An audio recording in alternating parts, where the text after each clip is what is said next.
So,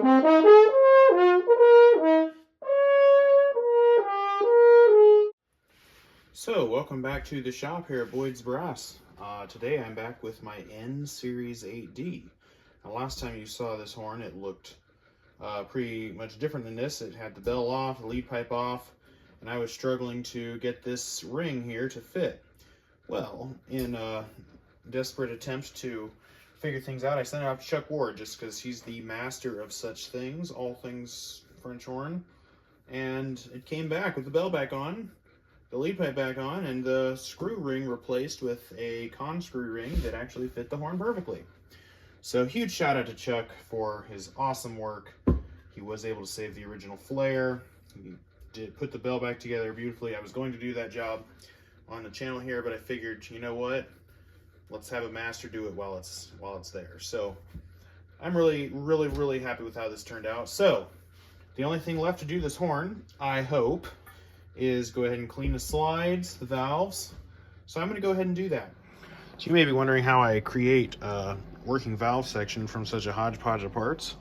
Well, you know, after a while you kind of figure it out. So I'm looking at a valve here and you can see it's tarnished and all. It's got some black grime on there. But really the sonic cleaner should take care of most of that. I'm not seeing much hard stuff to get off on these valves. So I'm hoping to avoid chem cleaning this horn. I might need to look at that. To avoid chem cleaning this horn, I'm just going to go ahead and sonic clean this and see how that does. Turns out. Then I'll go ahead and put this back together. Just take a look at the work Chuck did. Again, super sweet job soldering this back together. Really nice job. He went ahead and fixed this for me while I was in there. And he did the bell, he buffed it, polished it, put the ring on. So huge shout out to Chuck Ward, he's the best. He also installed this brace from an Abilene. I took that off an Abilene parts horn I have, and he modified that, put it on here. So it saved me a ton of work, ton of time. Super grateful for his great work. So I'm gonna go ahead and put, well, you got the slides in there already. Put the valves into sonic cleaner, start it, run it for about 30 minutes, and come back and see where things are. So sonic cleaner's off. We'll go ahead and check these parts. Yeah, so these are looking really nice. I'm able to now wipe this nice, nasty green junk off. Just go ahead and brush it out. Whoop. And just a snake to go in and just make sure everything's out of the slide.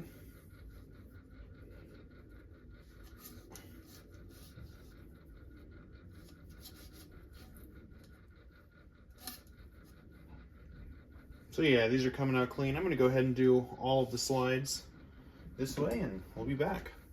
So what I've got here is the parts other than the body of my AD. What I've just got is a bunch of parts that just have old junk on them. Like here's some string that we can just do away with. Got this rod here for the finger paddles. It's got grease on it. Got this bumper stop arm here. Nasty old rubber. So let's go ahead and get these things just all restored up. I'm gonna start by like removing things like this nasty string, the old bumpers, cleaning this guy up, and we'll go from there. This is a pretty easy portion of the job. Just getting rid of the old, off with the old, and on, get it prepared for the new.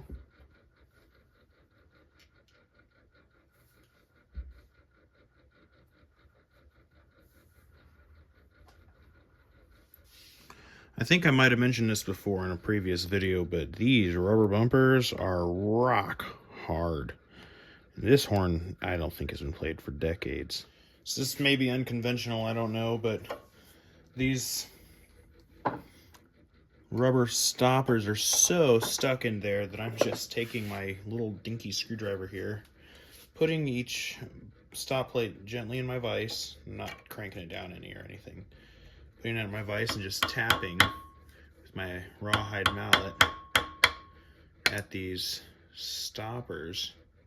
And they're popping out in little bits and pieces. So there comes that one. So that's how I'm going to do these That way they clean up a little bit. So this old girl's so dirty. I'm gonna go ahead and just stick these parts in my sonic cleaner right here. These, not really the screws necessarily. These parts have a bunch of old grease, old rubber, just from these things disintegrating over time. Got some rubber in there. I still need to get that guy out. I think throwing it in the sonic cleaner for a little bit is just gonna help loosen that stuff up. So we will be back when I've pulled those out. So with that, it is time to start turning this pile of parts into a working horn.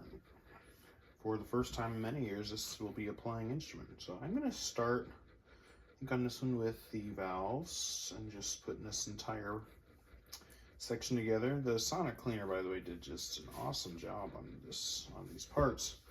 Really grateful for that. It cleaned them right up beautifully. So I'm going to go ahead and start reassembling the valve section. I'm going to need some springs. So this should make my job easy. 3 brand spanking new strings. So I'm going to go ahead and put number 1 in. So I'm going to put the spring on here. Here's a brand new spring. I want to come in underneath like this. Bam. Stretch it on there. And then this is pretty easy when you have new springs. It can be difficult with old ones. But I just crank that down like this.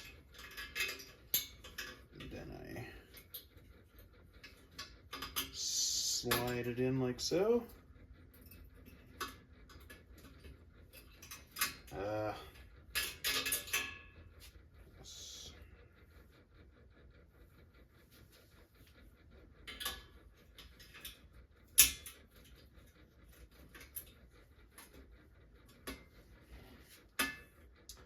I like to come from the top and then go down because that just seems to work better the way the springs are. Just like that, I have a new spring on this old girl. I'm gonna go ahead and take my nippers and just nip off the extra spring wire. That. Throw that away.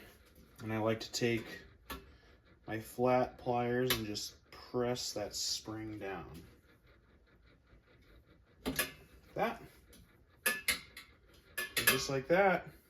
While I have the horn apart like this, and while I'm thinking about it, I do like to put a little bit of bearing oil.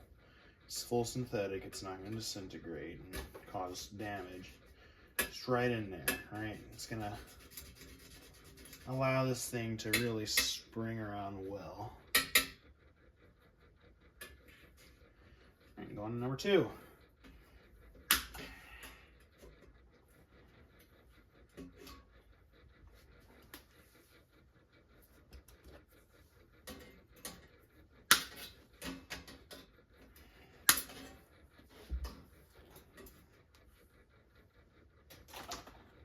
After that, I'm going to go ahead and crank this screw down, and I'm going to need a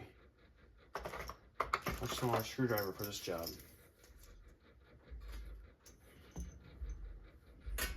And just like that, we have all 3 on with new springs.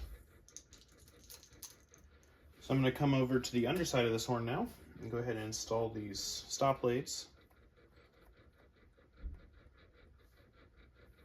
Before I do that, I think a wise thing to do is go ahead and install some bumpers. This is going to take some little guys. I'm not sure how little yet. So the bumper I think I'm going to use is this. I think it's 4.5.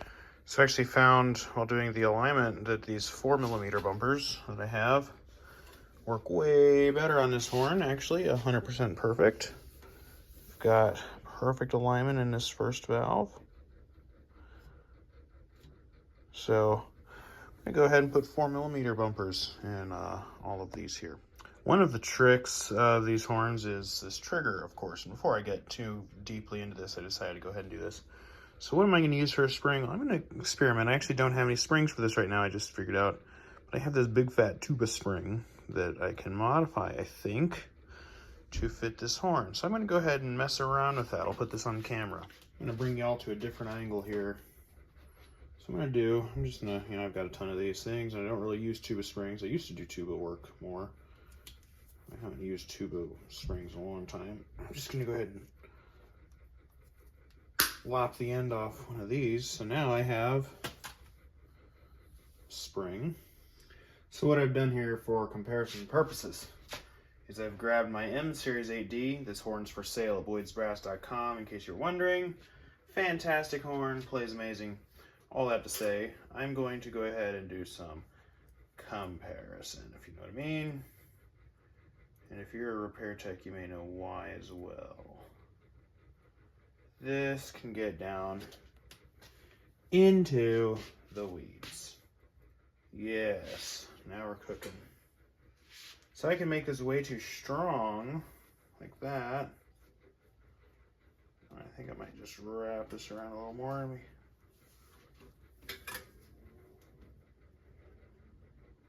Boy, that's strong.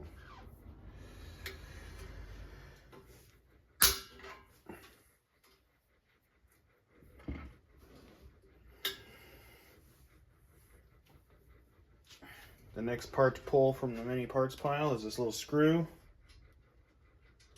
Screw him on there.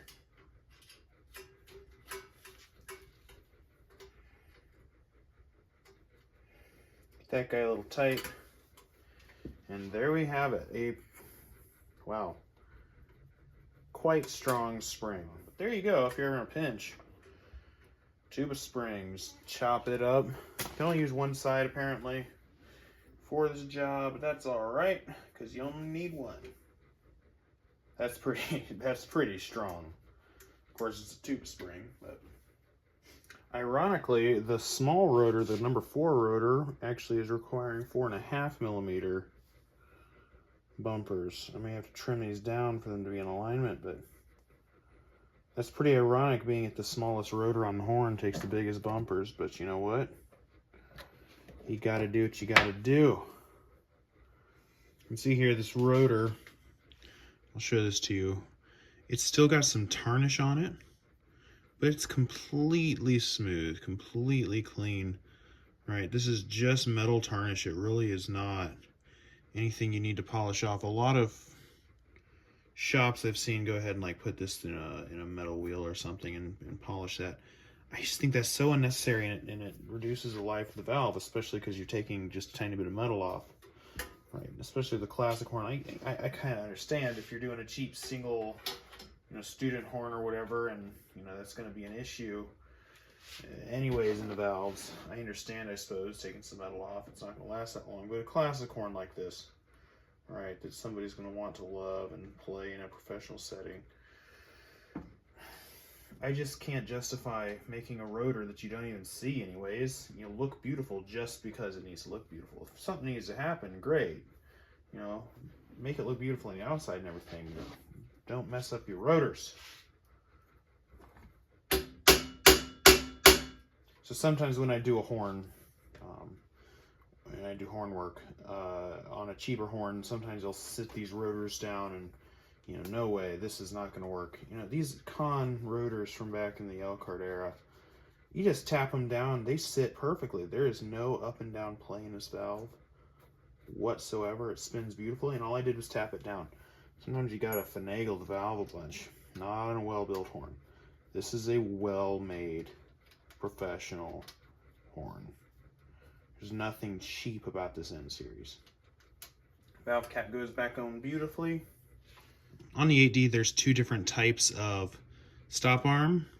You can see the 2 different types here. See how this one in my left hand has more of an angle to the hole that goes into the valve? That's the number 4. All the others are identical. They can go on any valve. I like to test which one it fits on easiest instead of having to slam it down. I do believe, things indicate, I don't really know. Maybe somebody who knows stuff from the original Elkhart factory, but some things indicate that maybe these were hand machined, right? And like, for instance, this one fit on this valve perfectly, but it didn't fit on another valve perfectly because it's just not quite the right size, right? So you want to test these out. But this number 4 will always go into number 4. Your valves are not going to work properly. So just make sure when you're putting an AD back together to find the one, like this one in my left hand, that's more cockeyed than one in my right hand. This is the normal valve, this is number 4 valve. You don't need to crank these bolts hard, just snug them up. That's all you need to do. If you crank them too hard, you'll break them. I can't tell you how many of those I've had to replace because people broke them. Before I go too far, I need to check the alignment on this valve. Yeah, in this case, I'm going to have to trim this a tad. Not much, but definitely worth doing. It's going to make a big difference in how this horn plays. All air has to go through this valve. All air has to go through all the valves. It is worth having them aligned. Be careful when you're cutting this to not scrape the metal of the valve. It's not really going to hurt how it plays, but who wants to have their horn scraped up, right? Nobody. Ain't nobody.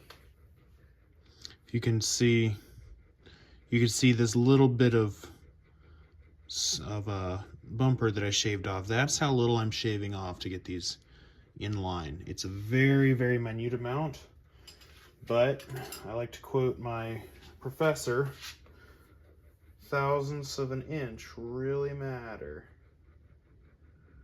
when it comes to this stuff. Yep, perfectly aligned. I'm happy with that. Let's go ahead and put this cap on. So if you remember the early stages of this horn getting apart on these videos, you'll remember one of these screw heads was broken off inside the horn, which means I lost a part. Throw a little video here.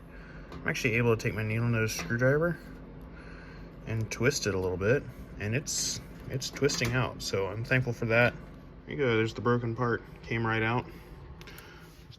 But thankfully, I keep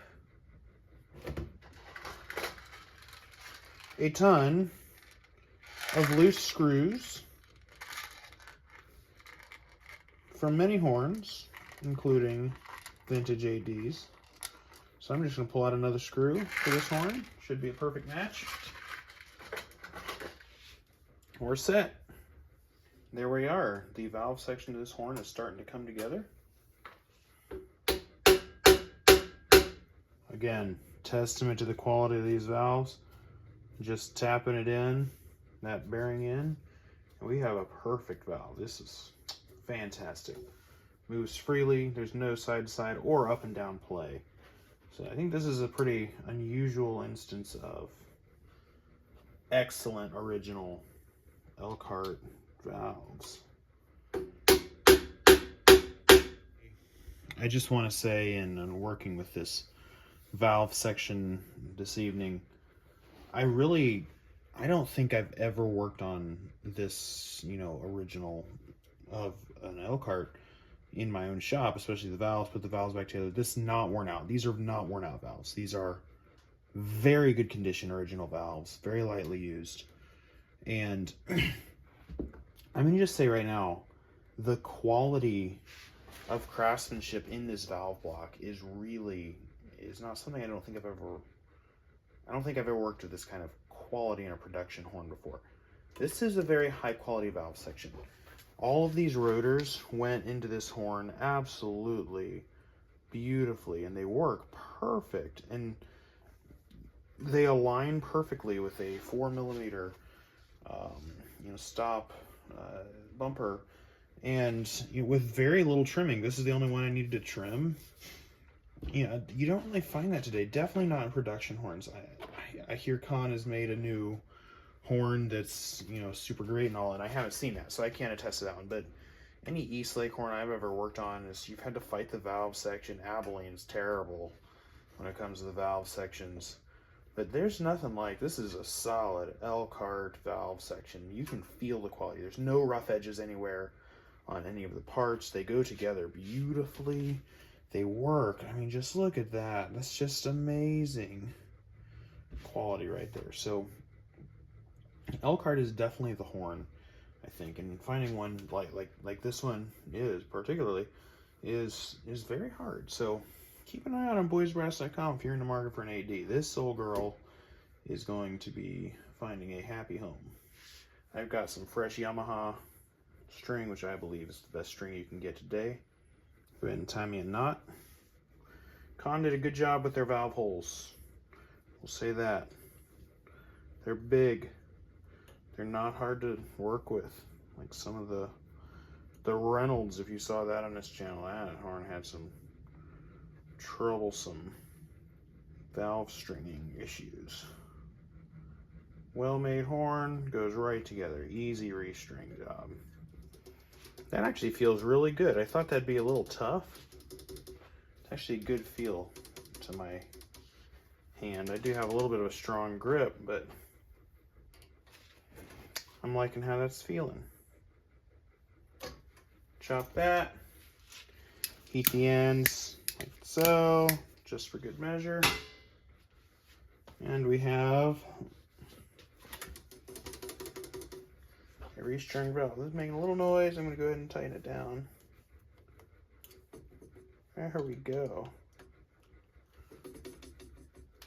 Look at that. Quick, light, aligned, beautiful valve.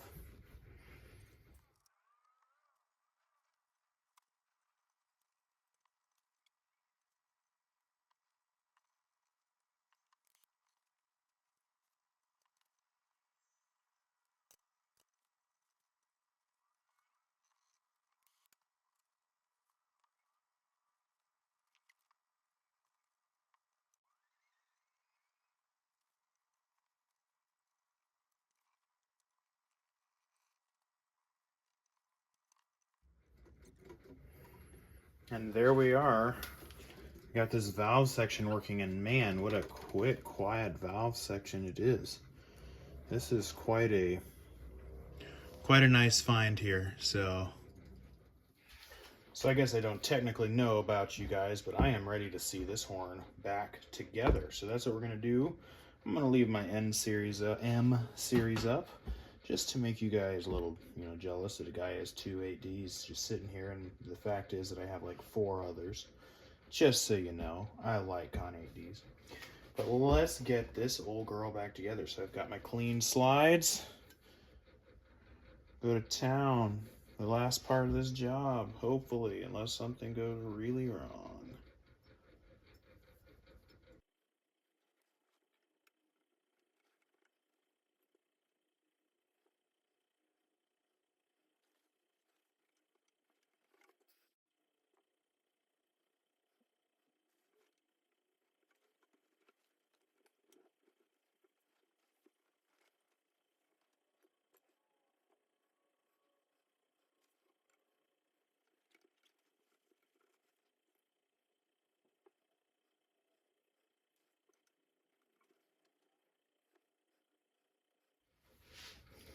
So a quick note when you're greasing slides like this, because I just did it actually, you want to spread the grease by rubbing this direction.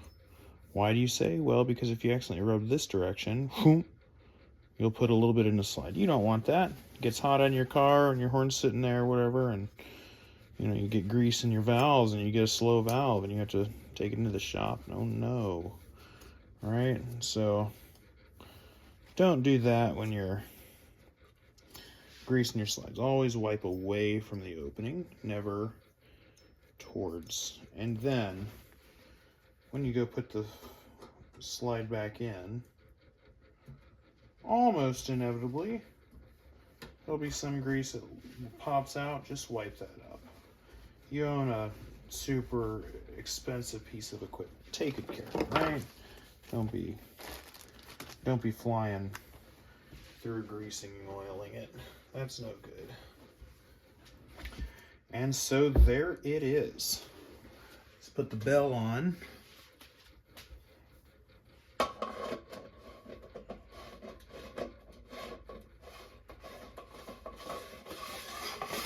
Goes on quick, easy, smooth. Put a little bearing oil on the threads, make that a little smoother. Here it is, the N Series 8D, fully restored, resurrected from the dead here at Boyd's Brass, with the help of Chuck Ward, of course. What a horn. It has some nice lightning fast valves. They're great compression. It's got a nice bell ring, a nice feel to it. It's real light and a great sound. I've played a few notes on this. I would like you guys to hear and enjoy this horn. This is a great instrument. So let's hear some of the first notes this horn's played in likely decades.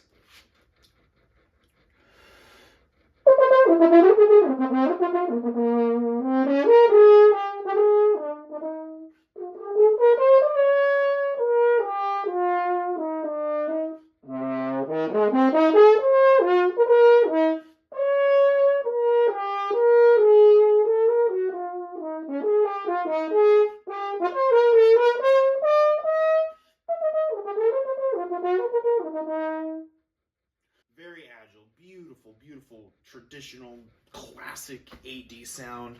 Agile playing, great power, nice soft edge. What a horn this is. Thank you for watching. If you like content like this, want to see 8Ds and other horns like this restored into beautiful working condition, like and subscribe. Got more coming for you, hopefully, if I can find some projects. Also, if you're looking to consign a horn or sell a horn or looking to buy a horn, check out boydsbrass.com. It's a great place to find used vintage horns, especially I'm trying to, focus on this model here, the Elkhart 8D. Check that out. Hope to see you again soon. Thank you.